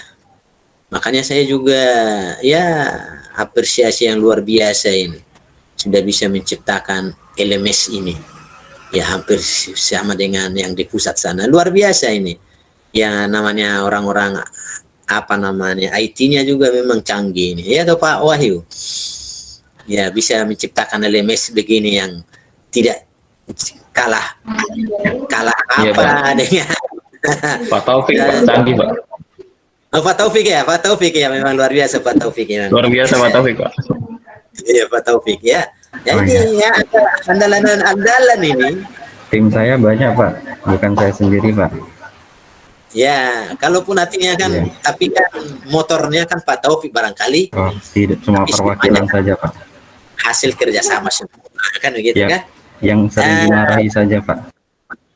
Sering dimarahi. Itu biasanya kan kalau dimarahi karena sayang Pak Taufik. Iya. Kalau artinya istilah kita artinya bercinta, kalau pacar kita marah karena cemburu itu kan wujud daripada kecintaannya itu. Coba kalau kita berbuat sesuatu tapi tidak ada yang marah, kita juga bingung. Padahal kita juga berbuat salah itu. Berarti tidak ada orang sayang dengan kita kan gitu. Ya Pak Taufik ya. Oke. Semoga Pak. Iya, bagus Pak Taufik. Nanti itu akan ya mungkin diperbaiki atau mungkin itu nanti kan ada semacam makanya setelah kita dengan Pak Kepala Sekolah itu pelan-pelan yang seharusnya kan harus sudah ada sekarang kurikulum operasional itu toh. Oke, baru ada yang lain mungkin ya, silakan. Oke. Ya. Mungkin Ibu Foni. Mana Ibu Foni? Widya Stuti. Bagaimana Ibu? Belum ada, Pak. Oh, sementara sudah ya. Oke, Ibu apa? Ada lagi mungkin? Bagaimana Pak Sigit? Oh. Iya Pak, cukup jelas Pak. Bagaimana? Ya? Oke, Bapak Ibu sekalian. Ya, ini kan kita hanya di sini bagaimana kita sudah memahami apa latar belakangnya istilah Merdeka Belajar ini, ya. Nah, kebetulan kan kita yang mengawali ini, jadi harus betul-betul kita pahami. Maka intinya ini Merdeka Belajar ini dikembangkan ya dari teori-teori pembelajaran yang dibuat oleh Bapak kita, Bapak Pendidikan, Menteri Pendidikan kita yang pertama itu Ki Hajar Dewantara. Jadi dari situ kita kembangkan dan nanti akan kita implementasikan di sekolah kita dan bahkan nanti mungkin kita imbaskan kepada sekolah yang lainnya. Dan inilah dasarnya. Jadi dasar inilah nanti Bapak Ibu sekalian, ya nanti kita bagaimana menyusun bahan ajar, ya nanti bagaimana kita menyusun modul ajar, menyusun kurikulumnya, Ya, tapi intinya kan nanti harus berpusat kepada anak. Harus berhambakan anak. Harus kita memenuhi kepentingan dan kebutuhan anak. Potensi anak. Itulah mungkin yang merupakan ya ciri khususnya, itu namanya kurikulum ini, Merdeka Belajar ini. Begitu ya. Jadi pada dasarnya sebenarnya tidak ada yang tidak ada yang baru. Tapi menurut saya ini adalah model yang diperbaharui. Karena ini mulai tahun 1922 ini sudah diterapkan oleh Ki Hajar Dewantara dalam dalam taman siswa dulu yang dia dirikan itu. Ya. Oke, barangkali Bapak Ibu sekalian, ya mungkin ini dulu kemarin kalian sudah per kelompok gitu ya. Kelompok apa? Kelompok IPA, Nah, PS sama bahasa, Kak. kelompok IPA, IPS dengan bahasa ya. Ada 3 kelompok kecil ya. Nah, kelompok kecil, kalau kelompok kecil masing-masing barangkali kemarin sudah mendiskusikan mengenai profil profil siswa Aperos kah? Profil lulusan kah? Ada kan? Di masing-masing sudah ada profil lulusan itu kan, ada kan? Profil SMA Aperos ada? Ada kemarin itu kan, ada?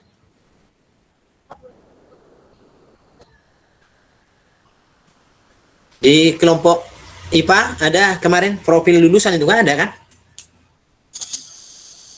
Profil lulusan SMA Aperos. Itu kemarin yang didiskusikan.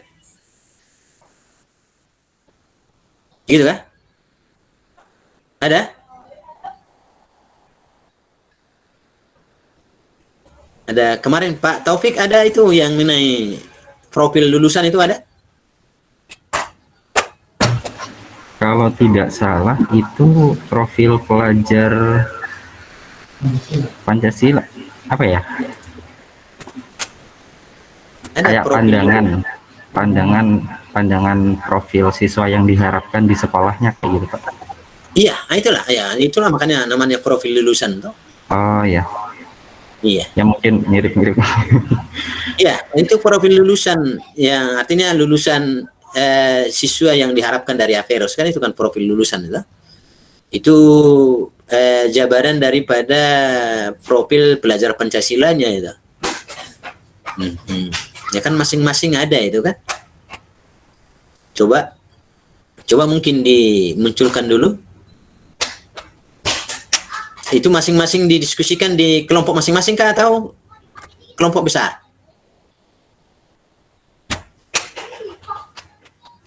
Tugas mandiri itu kalau tidak salah Pak, itu yang dibuat di Google Doc atau Google Slide. Itu tugas kemarin tidak ada itu ya? Belum ada? Ada, tapi tugas secara mandiri itu Pak, bukan diskusi kelompok. Oh, itu tugas mandiri. Oh. Oke. Itu sebenarnya kan itu kan tugas kelompok itu ya. Karena itu kan per sekolah. Nah, biasanya kan coba mungkin Pak Taufik munculkan dulu itu kah? Profil itu? Ada. Sebenarnya bisa kelompok, Pak. Nah, ya itulah kelompok sebenarnya. Iya. Atau Pak Wahyu, teman-teman dari kelompok itu nanti bisa berdiskusi dengan satu tema yang sudah disampaikan oleh mungkin perwakilan dari satu kelompok. Seperti itu. Iya. Jadi kelompok IPA, kelompok IPS, kelompok bahasa. Ya, kalau kelompok IPA berapa orang? Kelompok IPA itu ada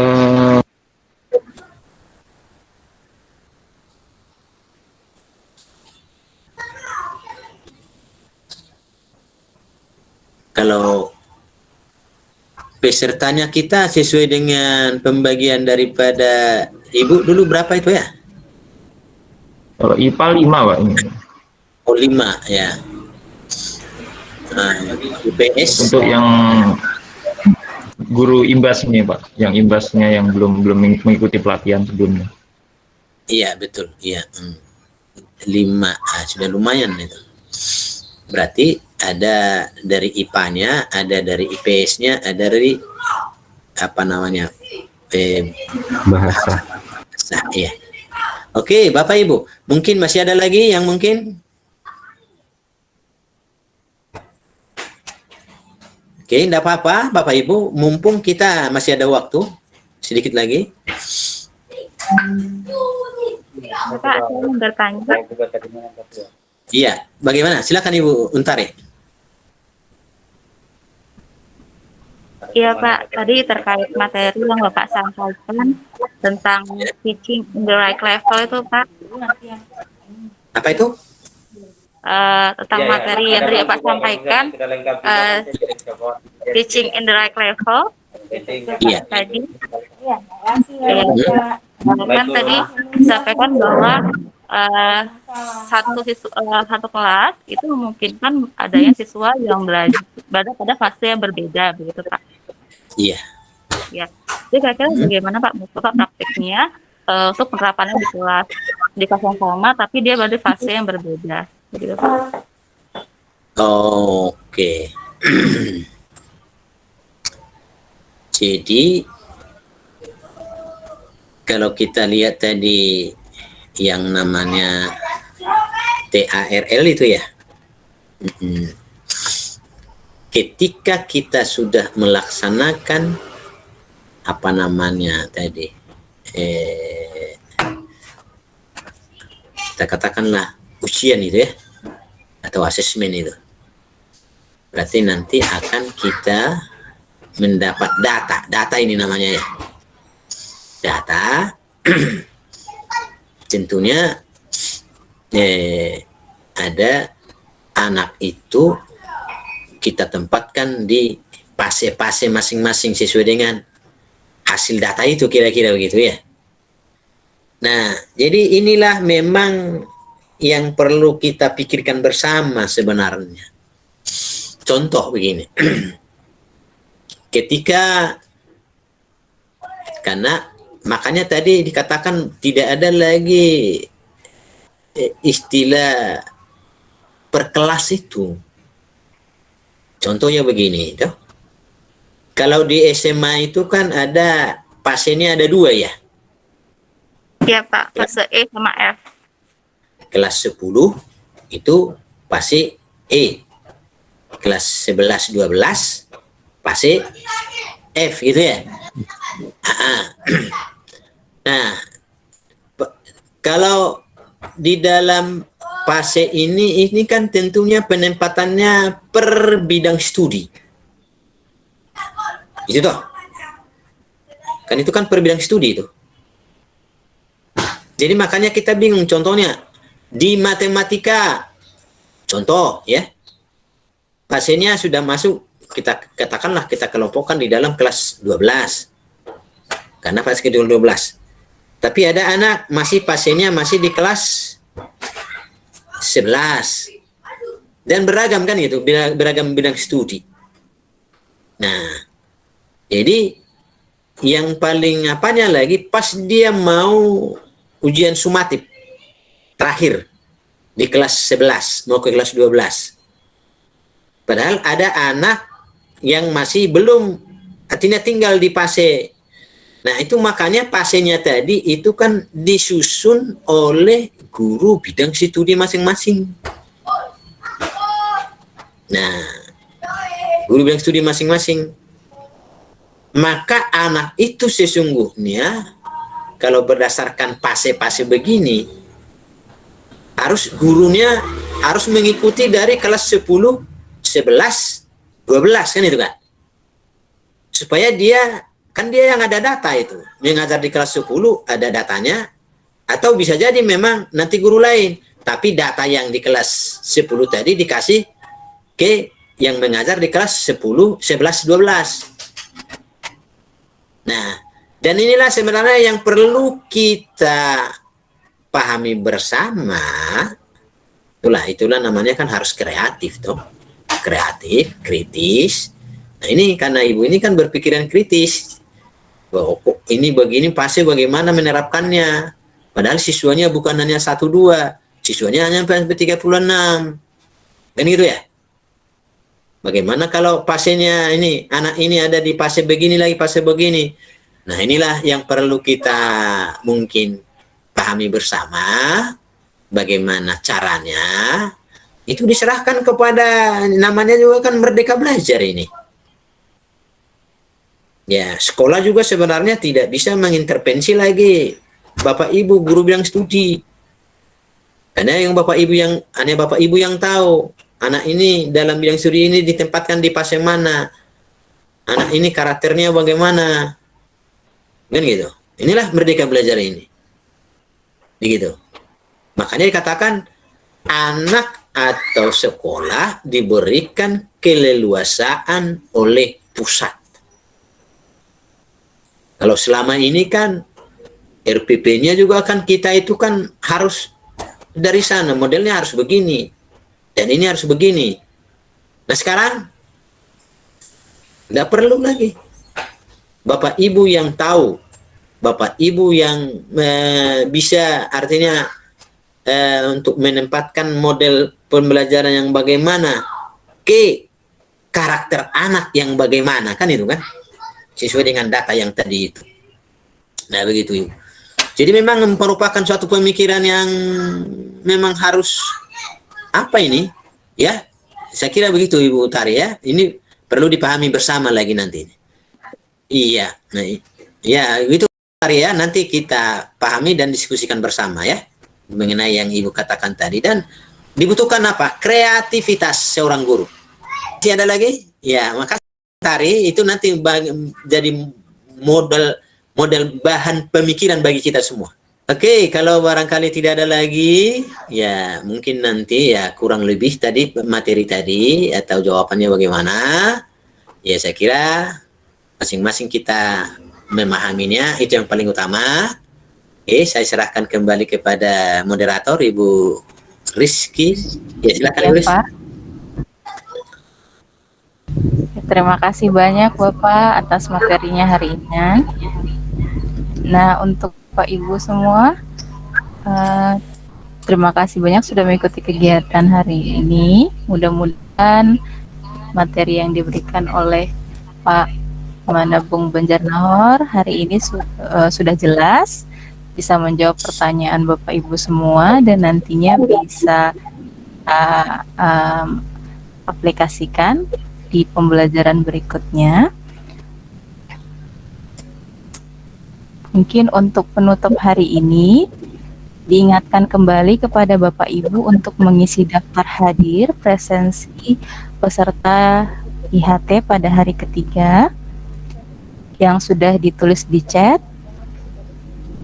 Nanti juga diingatkan kembali di grup WA. Kemudian untuk yang belum mengisi daftar hadir yang hari kedua, tolong segera diisi karena nanti penerimaan datanya sudah ditutup hari ini ya Bapak Ibu. Mengingatkan kembali untuk hari ketiga nanti bisa dilihat di LMS masing-masing ada kegiatan asinkronus setelah ini. Jadi mohon untuk diperhatikan materi dan juga tugas yang harus dikumpulkan. Biasa penutupan atau pengumpulannya itu batasnya besok jam 8 pagi. Seperti itu, mudah-mudahan untuk materi profil belajar Pancasila maupun pendidikan yang memerdekakan dan juga materi kurikulum untuk hari ini bisa jelas diterima. Saya ucapkan sekali lagi terima kasih kepada materi kita Bapak Manabung Banjarnahor. Terima kasih Bapak. Dan juga kepada teman-teman semua yang sudah aktif mengikuti kegiatan hari ini. Akhirul kalam, mari kita tutup kegiatan kita pada pagi hari ini dengan doa. doa kita bisa panjatkan menurut agama dan kepercayaan kita masing-masing. Berdoa dimulai.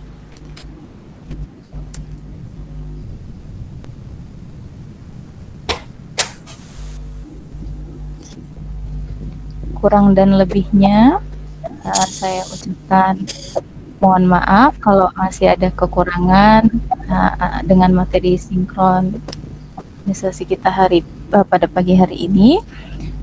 Mudah-mudahan kedepannya kegiatan kita lebih baik lagi. Seperti itu Bapak Ibu, saya ucapkan selamat mengikuti kegiatan, semoga kita sehat-sehat selalu. Terakhir kita tutup, Assalamualaikum warahmatullahi wabarakatuh, selamat pagi. Waalaikumsalam warahmatullahi wabarakatuh. Selamat pagi. Oke, Terima kasih Bapak Ibu. Terima kasih Pak Manabung Banjar. Ya, kita serahkan ini kepada bagian IT-nya lagi ya. Lanjutkan ya. Oke, selamat pagi, siang untuk kita semua. Salam. Salam Pak, terima kasih banyak Sampai kita Pak. semua. Ya, Selamat pagi Pak. Terima kasih Pak. sehat-sehat, kita semangat semua. Semangat. Ya. Ya, Pak. Semangat Pak.